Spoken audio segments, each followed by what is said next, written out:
Appreciate you talking about the rise in hate in Canada and the meetings that you said you've had with synagogues and mosque communities. Are you aware that 123 churches have been burned, vandalized, or desecrated in the last 4 years in Canada? Well, we're waiting.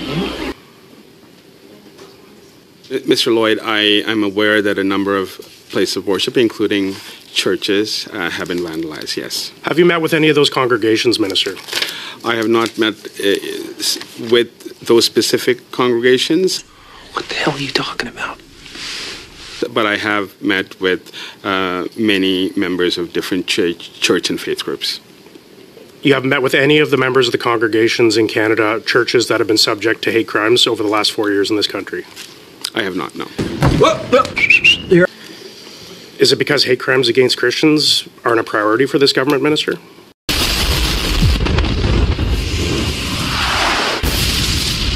That's absolutely incorrect. Well, you said you met with synagogues and mosques, which I do appreciate. Those communities need your support, Minister, but Christian communities also need your support. Why have you not met with any of those communities, Minister? Well, I can tell you that I meet with faith leaders. I meet with Christian leaders across Canada all the time. Right. Thank you. I've met with... I'm going to move on to the next question. There have been allegations made that there was an Antifa member who threw smoke bombs into a church service in Montreal this past summer. The allegations are that they're a government employee that work on a military base outside of Montreal. Are you aware of these allegations, and are they being investigated? Allegations such as that are investigated by the police of jurisdiction, so that in this case it would be the City of Montreal Police. Considering that this is a potential terrorism case, does this concern you? Are you at all concerned about potentially a government employee being a member of an organization like Antifa and committing a crime like throwing smoke bombs in a church service?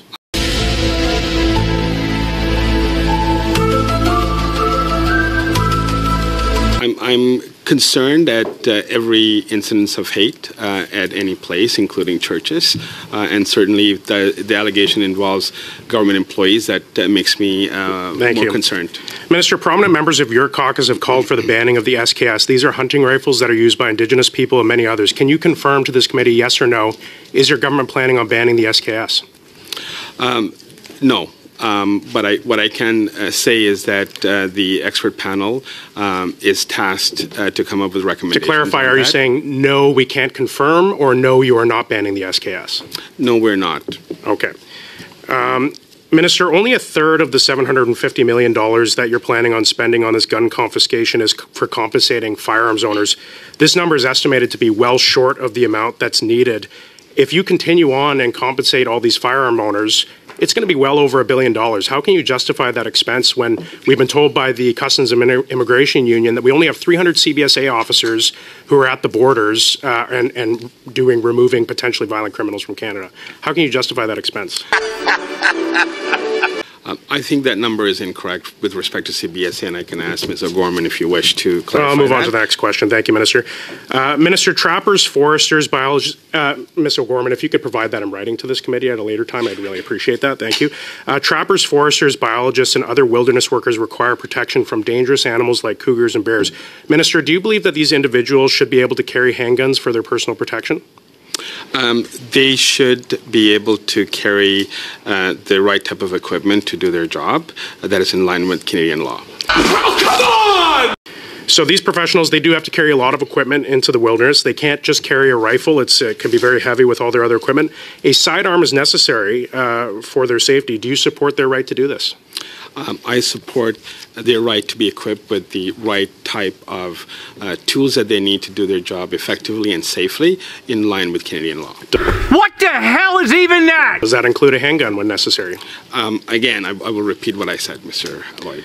Are you aware of what an authorization to carry is, Minister? Yes, I am.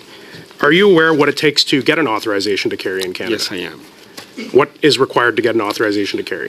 What will be required is a course that will ensure that they're properly trained in carrying the said type of firearm. Yes, a proof of proficiency test. I'm pleased that you understand that, Minister. Minister, since your government brought in the handgun freeze, it's now become impossible for anyone to transfer or purchase a handgun. So how do you expect people to pass a proficiency test if they can never get access to a handgun? No! Well, listen, these as you're aware, this legislation was brought in as part of Bill C-21 and previously through a number of orders and councils.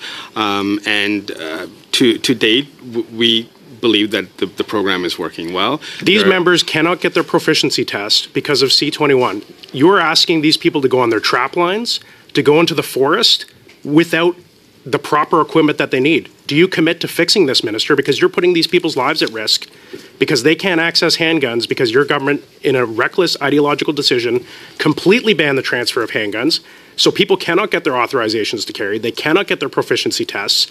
What are you going to do to fix this, Minister? Unfortunately, the time is over. There might be an opportunity to engage further the Minister.